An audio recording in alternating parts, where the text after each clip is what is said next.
Bueno, hoy estamos aquí para recorrer nada menos que una de las obras centrales de la producción de Platón, como lo es el banquete. Ustedes saben que en griego banquete es simposion. De allí viene, por supuesto, nuestra idea de simposios, aunque sea hoy considerada algo mucho más formal, mucho más o académico o empresarial. Bueno, nosotros en realidad la estamos abordando a fin de llegar finalmente a lo que es el núcleo, el momento, si se quiere, el punto máximo de esta obra, como lo es la narración por parte de Sócrates del mito de Eros. Es más, hay quien dice que Platón logra ir cerrando hacia atrás todo lo que han dicho los anteriores comensales. Pero sí que es posible, y de hecho se hace todo el tiempo, recortar esa última narración acerca de quién sería este tan mentado Eros. ¿Por qué? Porque esa descripción de en qué consiste, cuál es su esencia, cuáles son sus características, ha sido históricamente asociado, y de hecho eso intenta Platón, por supuesto, hacer, a asociar esa idea de Eros a, se podría decir, de ambas formas, o bien a la filosofía, así en general, o bien a la figura del filósofo. La idea es que en ambos casos la intención, las características, las tensiones que van a estar en juego se dan de la misma manera, así que ha sido visto como las dos posibilidades.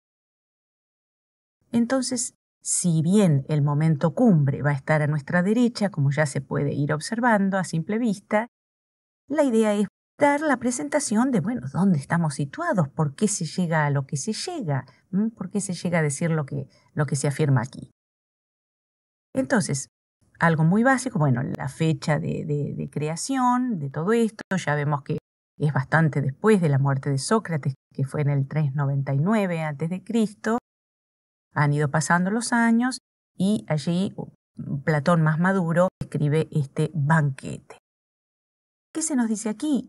Que esta es una narración hecha en boca de Apolodoro, que a su vez remite a lo que le habría contado un testigo ocular de este banquete, como lo es Aristodemo. Comienza el relato con esta narración acerca de que Aristodemo se habría encontrado con Sócrates por las calles y lo ve muy acicalado, Aristodemo a Sócrates, y Sócrates contesta que va al banquete que se da en casa de Agatón a raíz de que éste ha ganado el primer premio de un muy conocido concurso de tragedias que había en Atenas, con un primer, segundo y tercer puesto, que, bueno, Agatón habría ganado el primer puesto. Entonces, esa es la ocasión de la reunión. Allí se podría decir que sí realmente comienza lo que estamos todos esperando, que es ver qué conversación va a surgir. Entonces nos dice Platón que habría sido Fedro el de la idea originaria de nada menos que proponerse que cada uno de los más importantes invitados, que allí vemos sus nombres, haga de alguna forma el elogio del amor. Elogiar al dios Eros, que no habría recibido, así lo ves Fedro, el suficiente homenaje que merece, y entonces él va a ser el primero luego en comentar cómo lo visualiza. Después de Fedro va a hablar Pausanias, luego el médico Erixímaco, luego Aristófanes, con una versión de las cosas que es muy conocida, van a ver que la conocen, luego el discurso del propio anfitrión, y allí sí entonces le va a dar el paso a Sócrates, que es quien va a narrar, como vemos en la flecha correspondiente hacia la derecha, la versión, la más conocida, de que entendían los griegos, pero sobre todo Platón en particular, esto de quién es Eros, cuál es su esencia, cuáles son sus características y por qué va a ser tan plenamente asociado con la filosofía, con la figura del filósofo.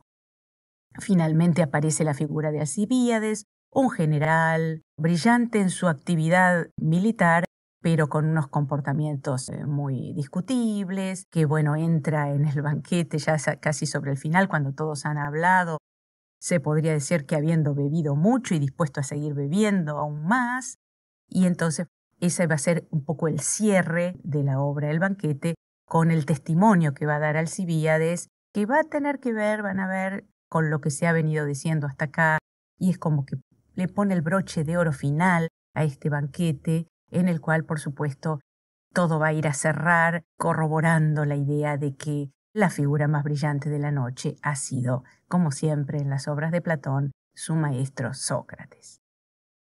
Entonces, repito, esto no es tanto un análisis de todo el banquete como el intento de ver cómo se llega al testimonio de Sócrates y por qué sería superador, digamos, de lo que se ha dicho anteriormente. Entonces, comienza Fedro con un discurso que no es para nada impactante. Eros sería un gran dios, es un dios que inspira unión, inspira para vivir honradamente, hace que, por ejemplo, cuando dos personas se aman, los amantes se avergüencen frente al otro amante de no haber obrado correctamente, y cuando esto a su vez se extiende a la amistad o al amor entre toda la ciudadanía, hace que esa ciudadanía sea una nación, un estado, una ciudad, una polis mucho más articulada, mucho más amalgamada. En segundo lugar, habla Pausanias, quien afirma que no habría tanto una forma de amor como básicamente dos, y aquí apela nuevamente a una idea del saber popular. Ustedes saben, Afrodita sería también una diosa del amor y de la sexualidad, y en este caso Pausanias habla de Afrodita como representativa de toda esta temática del amor. Entonces va a decir, bueno, y como Eros va a estar siempre asociado a Afrodita, es como si hablara del mismo modo también de Eros, y entonces habría una Afrodita popular y una Afrodita celeste. ¿En qué sentido? ¿Cómo podemos imaginar? Para los griegos, con una tónica un tanto aristocratizante, tal como es la figura de Platón, como es su formación, como es su educación, como es la clase social a la que pertenecía, es habitual, como va a ser también Aristóteles, hablar del vulgo, y en todo caso es obvio que van a entender que habría una Afrodita, una manera de entender el amor propia del pueblo no educado, tal como la imaginamos, con una idea del amor mucho más corporal, más hedonista. Y aquí ya tenemos que aclarar algo muy delicado y muy sutil, como lo es la idea de que para la Afrodita popular, para el Eros popular, aquí ubican ellos, los griegos, por lo menos los atenienses, porque hay discusiones al respecto, ya en esta misma época, ubicaban aquí al amor heterosexual, que ellos consideraban que no podía ser tan valorable como el amor que surge sobre todo de dos pares intelectuales, como la mujer estaba totalmente apartada de la vida cultural griega, es decir, no pertenecía a estos ámbitos de ocio y de intelectualidad.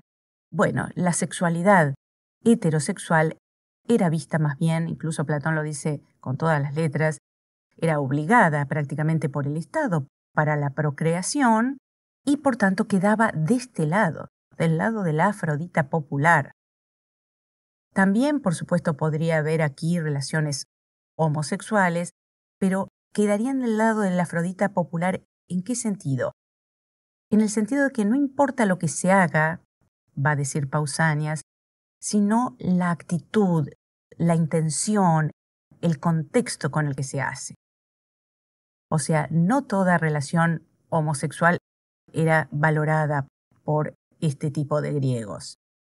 Pero fíjense que Platón lo ubica en boca de Pausanias como del lado de la Afrodita celeste o celestial, en la idea de un amor más virtuoso, que por supuesto allí les aclaro, es masculino, es viril. Los griegos hablan en estos términos, donde hay un amante y un amado. El amante lo llaman erastés, el amado es el erómenos, y entonces lo entendían en este sentido, de el tipo de atracción más bien de amistad intelectual que puede darse entre un maestro, podríamos decir así, y un discípulo, pero bueno, ellos lo veían en términos de el joven que admira a su maestro, en todo caso, allí lo ve como un modelo a imitar. Y entonces, una vez más, surge esta idea de que cuando hay esta filía, esta amistad, este eros entre, sobre todo, la fracción masculina de la población y la intelectual, esto unía a esta ciudadanía. Ustedes saben también que ciudadanos no eran todos. Esa es la participación que hace Pausanias. Luego aparece Erixímaco y abre todavía aún más el juego. Va a decir que el amor en todo caso está en todo. Una idea central de la argumentación de Erixímaco es la idea de la armonía de los contrarios, pero que en definitiva al articularse y al entrar en tensión generan una cierta armonía. Por supuesto que también la ve en su propia arte, que es el arte de la medicina. Bueno, así caracteriza a Eros. Eros estaría actuando en el cuerpo para rescatar, valorar todo lo positivo y tratar de descartar o apartar lo negativo, lo enfermo de los cuerpos. También lo ve Erixímaco en la naturaleza, en las estaciones, en la actividad de los animales y plantas. En fin, lo ve en absolutamente todo Erixímaco, la fuerza del amor. Allí sí le toca el turno entonces a Aristófanes, que le habría dado hipo, y entonces el doctor Erixímaco le sugiere aparentemente 3 métodos para superarlo. Entonces, bueno, mientras habla Erixímaco, Aristófanes se supone que se está intentando reponer, y cuando le dan finalmente la palabra, él va a decir que sí, que le funcionó el último método, el de estornudar. Ahora, una mínima aclaración que hay que hacer aquí, que de alguna forma ya pueden conocerla a través de la Apología de Sócrates. Aristófanes era un comediógrafo, con lo cual, como el término lo indica, habla siempre en términos para hacer reír. Entonces, bueno, Aristófanes va a tomar la palabra y aquí es donde están las discusiones acerca de si esto es un relato que está presentado por Platón de manera abiertamente burlona, como no tomándoselo en serio en absoluto. Sin embargo, les diría que hay discusiones aquí entre si no es quizás este testimonio más conocido y más difundido, por lo menos en el público profano, no especializado, acerca del banquete, si es este relato o el que luego va a ser Sócrates acerca de el mito de Eros, el que realmente ha tenido más trascendencia en la cultura occidental. ¿Y por qué les digo esto? Van a ver que algo de eso hay. Él va a contar una historia que se remonta al pasado, cuando en rigor los seres humanos no eran como somos hoy. Eran figuras esféricas y había 3 tipos de seres humanos, va a decir él. Los que hoy podríamos llamar hombres, ya vamos a ver en qué sentido esféricos, los que hoy podríamos llamar mujer, y la figura de los andrógino. Por eso ha sido conocido como el mito del andrógino. ¿Por qué? Vamos a ese andrógino. ¿Qué pasaría? Estas figuras circulares, esféricas, mejor dicho, esféricas, tendrían, podemos imaginar una esfera con una cabeza que tendría doble rostro para un lado y para el otro, y los miembros que nos corresponden a los humanos actuales, 2 brazos y 2 piernas, obviamente habría para un lado y para el otro, con lo cual teníamos 8 miembros. Eso era con el andrógino, una mitad varón, una mitad mujer. Pero Aristófanes no se priva de decir que había otras esferas donde las 2 mitades eran femeninas y otra esfera donde las 2 mitades eran masculinas. Entonces, ¿qué habría ocurrido? Estos seres habrían avanzado demasiado en sus progresos, se movían muy, muy rápidamente y muy ágilmente gracias a esas 8 miembros y girando sobre sí mismos, una cosa bastante curiosa de imaginar, pero resulta que Zeus empieza a observar que están demasiado seguros de sí mismos, demasiado desafiantes con respecto a los dioses, y decide hacer algo para restarles esa fuerza, esa seguridad en sí mismos, esa autoestima, podríamos decir, a los humanos. No quiere aniquilarlos, Zeus, porque no ignora que los seres humanos se deben a los dioses y les hacen ofrendas y les hacen rituales, y en ese sentido los dioses reciben muchas ventajas de los humanos, por lo tanto tienen que seguir existiendo, pero dice, bueno, vamos a quitarle esa fortaleza. ¿Y cómo lo hace? Bueno, lo hace cortándolos, dice Platón, como quien corta un huevo, y entonces los parte por la mitad, con lo cual realmente logra debilitarlos muchísimo.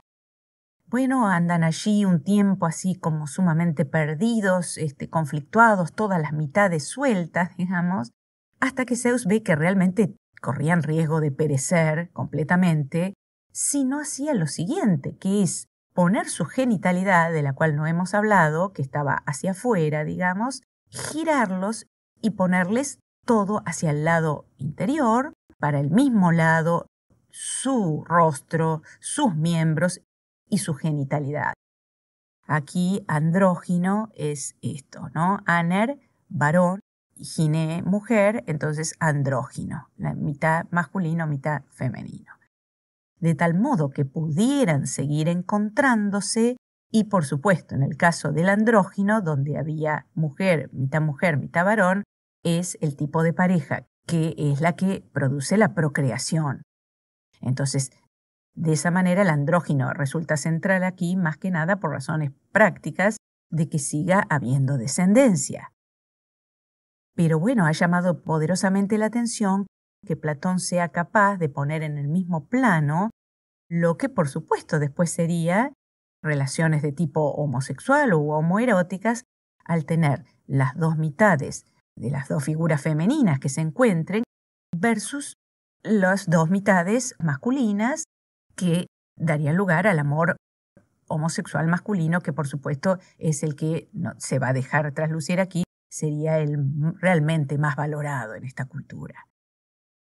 Entonces, dice Aristófanes que a partir de entonces es que cada mitad va por el mundo buscando su otra mitad, imagen que para nada ignoramos, a veces se habla incluso en nuestra cultura de media naranja, que no en vano es una figura esférica, y se habla de mitad en ese sentido esférico. Y de allí que quedó, para la tradición cultural, la idea de que amar es ir siempre en busca de la otra mitad, la que nos completa. Bueno, le celebran a Aristófanes su relato tan original y se le da el paso a la exposición de Agatón, que Platón nos hace saber que tampoco es tan sumamente original. La única diferencia es que va a decir que frente a Fedro, que nos decía que era el más antiguo, el más anciano de los dioses, Eros, Agatón lo presenta como el más joven y bello, y sobre todo como fuente de paz, unidad, concordia, ya que al ser el de los más jóvenes, asegura Agatón que cuando aparece Eros comienza a reinar realmente mucho más la paz en el Olimpo. Bueno, son tan hermosas sus palabras que cuando le toca a Sócrates, Sócrates va a decir que realmente teme por tener que hablar después de un orador como Agatón, pero aquí hay un guiño encubierto de Platón porque nos va a demostrar con cómo sigue el resto del relato que si bien Agatón es realmente poeta, acaba de ganar el primer premio en las tragedias.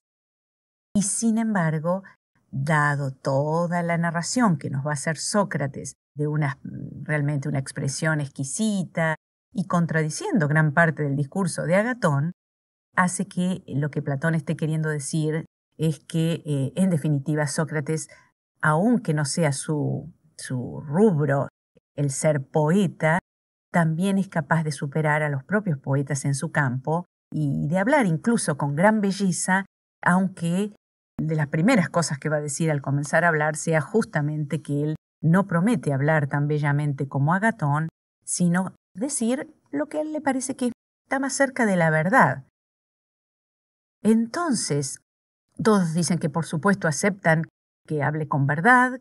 Nuevamente, siempre es un poco la característica que Sócrates ostenta acerca de sus discursos, y entonces va a comenzar diciendo algo que ha sorprendido también a la crítica posterior, que es que él diga que lo que va a decir en rigor, él también lo ignoraba, pero que se lo habría presentado nada menos que una figura femenina, que habla muy bellamente también y con mucho ingenio, con mucha inteligencia, como lo es esta Diotima, sacerdotisa de Mantinea. Bueno, ¿qué le va a contar Diotima acerca del amor a Sócrates? Que de ninguna manera, así va a comenzar Sócrates discutiéndole a Agatón acerca de que el amor tenga que ser necesariamente bello, por ejemplo, y ser un ser amado por todos, sino que él sugiere que al ser el amor, tiene que ser visto como el amor de algo. Es una figura relacional. Entonces, así como un padre, para ser padre, sí o sí tiene que ser padre de un hijo o una hija, eso le concede a Agatón, el amor es amor de algo. Y por lo tanto, no es un ser que ya tenga todos los méritos en sí mismo y por eso merezca él mismo ser amado, sino que es una figura en tensión hacia afuera de él mismo.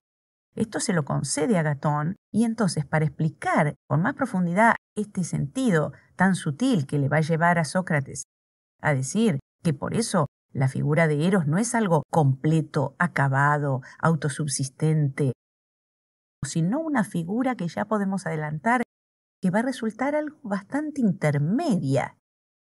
Porque lo primero que se va a decir es que es cierto que lo que no es bello no necesariamente tiene que ser feo. Puede ser algo más neutral. Lo que no es sabio no necesariamente tenga que ser algo completamente ignorante. Puede ser un saber intermedio. Entonces, para explicar ese carácter intermedio que es al que Platón quiere llegar para caracterizar la figura de Eros, se nos va a narrar una historia sumamente ingeniosa. Si bien hay otros relatos acerca del mito de Eros, este es el que nos presenta Platón. Y nos lo presenta al propio Eros a su vez como hijo de dos figuras que van a caracterizarse ellas sí por ser extremas.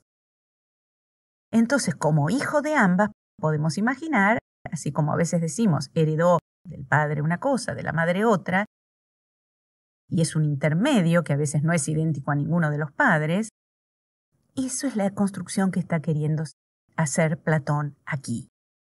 Entonces, qué bello relato nos va a contar por boca, en este caso, de la sacerdotisa que lo sorprende a Sócrates, y aquí Sócrates lo está contando en el banquete. Bueno, que en la noche del nacimiento, del día del nacimiento de Afrodita, por supuesto los dioses dan un banquete en su honor por su nacimiento, y están invitados todos los dioses, supuestamente al Olimpo, ¿verdad? Entonces, entre los invitados está un tal Poros, dios que podríamos decir de la abundancia, de la riqueza, de la prosperidad. Obviamente se bebe demasiado, como suele suceder en esos eventos, y entonces Poros sale al jardín y se recuesta, digamos, en las afueras, como adormecido. Por otro lado, está mendigando Penía. No ha sido, por supuesto, invitada a ese banquete, y entonces especula que, estando Poros, dios de la abundancia, allí en el bosque, digamos, un tanto indefenso, poder acercarse y concebir de él un hijo. Esa es básicamente la historia inicial. ¿Y entonces qué tenemos? Tenemos una diosa de la pobreza, indigencia, necesidad, carencia, deseo, porque quien carece de todo también tiene demasiados deseos insatisfechos, versus poros, Dios de los recursos, a veces se dice de las oportunidades, de la abundancia, pero también poros, para los griegos la palabra poros significa senda, camino. De hecho, los poros de nuestra piel, que son conductos, son ese poros de los griegos que es camino, salida, en este sentido, de tener con qué, de tener recursos. De hecho, por ejemplo, una palabra muy utilizada en filosofía, como lo es aporía, ese prefijo a, que significa negación, está significando como palabra completa sin salida, sin senda, sin camino. Y entonces se utiliza muchísimo en las redacciones filosóficas a la hora de decir un problema sin solución en filosofía. Es una aporía, que está, por supuesto, llena la filosofía de ese tipo de situaciones aporéticas. Lo cierto es que entonces se nos va a decir que Eros, y allí lo teníamos ya puesto abajo de su sola denominación, mito de Eros, ya aclaramos que va a ser un demon, un tipo de divinidad intermedia. No calificaba como absoluta deidad. Entonces, es un ser intermedio, de espíritu intermediario, ¿entre qué y qué? En primer lugar, entre los seres humanos y los dioses. Es un conector entre el mundo de los dioses y de los humildes mortales, podríamos decir. Y entonces, aquí viene lo central para nosotros. Esto es, ¿cuándo pasamos a hacer que el mito de Eros tenga que ver con la filosofía? Es interesante, este carácter intermedio va a convertirlo a Eros en símbolo de la filosofía o de la figura del filósofo, que si retomamos la cuestión etimológica de la palabra filosofía, a esta altura probablemente no ignoramos que se compone de dos partes. La primera parte tiene que ver con filía y, por el otro lado, sofía, que también ya sabemos que va a significar sabiduría. Mientras que filía tiene varias caracterizaciones, si uno va al diccionario griego tiene muchas acepciones, pero las más básicas son amor, pero quizás sobre todo amistad, y entonces este juego de palabras aquí también está aludiendo a la misma idea que se nos va a querer transmitir con el mito de Eros, que sería, obviamente, este amor a la sabiduría hace que se componga esta tan conocida definición de la filosofía como amor a la sabiduría, pero que de ninguna manera puede considerarse la posesión de ella. Estamos acostumbrados a saber que si uno dice sabio, es otra palabra. Sofos es el sabio. Por supuesto que los dioses son sabios, pero quien ama la sabiduría es en todo caso filósofo, y ahí hay una característica de humildad que es absolutamente central y que, por supuesto, Platón la veía caracterizada plenamente por la figura de Sócrates y su conocidísima circunstancia de reconocer que él, en todo caso, si es más sabio que sus pares atenienses, es porque reconoce cuánto ignora. Esa es la característica propia del filósofo, saber que ignora. Por eso Platón lo va a ubicar aquí entre el ignorante total, que va a estar del lado de esta pobreza, de esta carencia. El grado más extremo es de aquel que no sabe y no sabe que no sabe, tal como en la Apología se nos menciona el recorrido que hace Sócrates por las calles de Atenas buscando algún sabio y encuentra que no solo no saben, sino que no saben que no saben. Esa es la ignorancia total, porque si uno ignora que no sabe, ni siquiera sale a buscar el saber. Es arrogante. Mientras que del otro lado, por supuesto, los griegos ubicaban prácticamente solo a los dioses, ¿no? Entonces, Diotima le va a decir a Sócrates que si se fijó que la filosofía realmente cumple este rol, debido a que el filósofo, en todo caso, tiene a veces la opinión verdadera, la logra alcanzar. Pero ¿por qué filósofo? Porque siempre está en tensión de no conformarse. Para el griego era importantísimo, por lo menos en la mentalidad platónica, acompañar esa opinión verdadera con razones, con argumentos, dando razones, dando justificaciones. De eso es lo que por momentos parece carecer el filósofo y es de lo que está en búsqueda todo el tiempo. No es un ignorante total, pero está en el medio. Todavía no es sabio ni lo va a ser porque está siempre en búsqueda de las razones. Y allí quizás esté lo más fascinante de la filosofía, que se trate de esa tensión. Nuevamente nos hace ver que lo que sobrevuela en este escrito de Platón es la idea de que se suele amar lo que no se posee. Bueno, una idea muy interesante es que para el griego la riqueza, la abundancia, lo valioso, tiene todo que ver con un ideal que los griegos han llamado kalokagathia, un ideal que conjuga en su seno la búsqueda de la verdad, el bien, la belleza, que va a aparecer plenamente en la República cuando se nos hable acerca de la educación. Es el ideal griego por excelencia, y esta palabra, una vez más, está compuesta de dos hermosas palabras griegas como lo son kalos, que significa bello, y agathos, que significa bueno. Pero entonces aquí va a venir en el diálogo con Diotima un camino que puede resultarnos sumamente curioso, que es el camino por el cual Diotima lo conduce a Sócrates al querer precisar un poco más cómo es el camino que tiene que hacer todo ciudadano, toda alma bella que quiera ir ascendiendo en esta escala del conocimiento y del saber, una gradualidad ascendente desde aquello que sería ser amante de un cuerpo bello. Puede sorprender, pero la escala que va a establecer Platón comienza por allí. Algo bien concreto, bien particular, él dice un cuerpo bello. Luego de allí se pasaría a todos los cuerpos bellos. Se va de uno a todos, buscando lo que tienen en común. Luego se debe pasar a la belleza del alma. Y aquí entra todo lo que es el mundo de las creaciones humanas.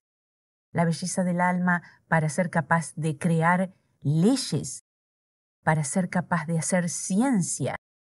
Ese es el camino del alma que quiere ascender en la escala hacia el último escalón, que podríamos decir que es el de lo bello en sí, el ideal de belleza. Pero en el diálogo entre Diotima y Sócrates, Sócrates no entiende del todo por qué lo bello. Y entonces Diotima le propone intercambiar lo bello por lo bueno. Y entonces le pregunta a Sócrates qué piensa que sentiría aquel que encuentra realmente lo bueno. ¿Qué le puede pasar?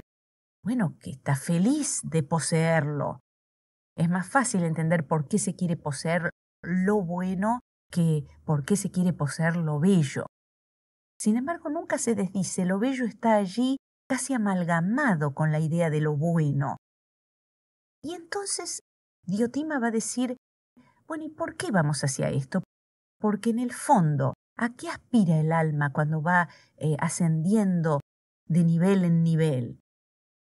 Esa fuerza creativa tiene que ver con un concepto que los griegos denominaban poiesis, que quiere decir creación, sobre todo creación de tipo artístico, estético, pero se trata de esa fuerza creativa que, por supuesto, cuando uno crea algo, genera un ser nuevo que no existía antes. Y entonces aquí Diotima lo va a sorprender muchísimo a Sócrates cuando le diga que la humanidad, pero también los seres vivos en general, buscan trascender su mortalidad en la medida en que se reproducen. Entonces, parte de esta fuerza creativa estaría dada en el momento generativo, en el momento de la reproducción, porque de alguna forma, más o menos consciente, están sabiendo que es el único acceso que van a tener a la inmortalidad, en la medida que muere un ser de mayor edad y es reemplazado por los más jóvenes. Entonces, hacia allí se va, tanto en la procreación literal, al hacerse de hijos que lo proyecten a uno hacia el futuro, pero también, por supuesto, en obras. Y aquí se deja traslucir que si el hijo es la procreación y la inmortalidad de tipo material, en las obras, en la filosofía, por supuesto, en la trascendencia que puede darle a un héroe y la inmortalidad que puede ofrecerle el haber hecho un acto heroico y permanecer en las mentes de sus conciudadanos, bueno, todo eso es polo atractor del alma humana, que en definitiva lo que tiene es un enorme deseo de inmortalidad. Por supuesto, cuando termina de hablar Sócrates, le celebran su intervención, pero allí se oye, bueno, risas, griterío, se nota que está llegando alguien poco alcoholizado, las flautistas que lo acompañan. Es la llegada de Alcibíades y este es otro momento interesante porque Alcibíades va a terminar haciendo un importantísimo elogio a la figura de Sócrates, quien está dotado de toda esa calojagadía, que por supuesto lo vamos a ver claramente cuando se vea la explicación de la educación en la República que está diseñando Platón. Así que hasta aquí llegamos. Espero que esto haya sido un recorrido que nos muestre por qué, en todo caso, cuando hablamos de filosofía como amor a la sabiduría, siempre lo que hay que recordar es que tanto la figura del filósofo como la filosofía en sí misma son sobre todo esta tensión entre lo que se vislumbra, que nos falta, ese sería el lado de Penía, y aquellos ideales, aquellas búsquedas, aquellos saberes, aquellas creaciones que su padre Poros le habría sabido mostrar o indicar.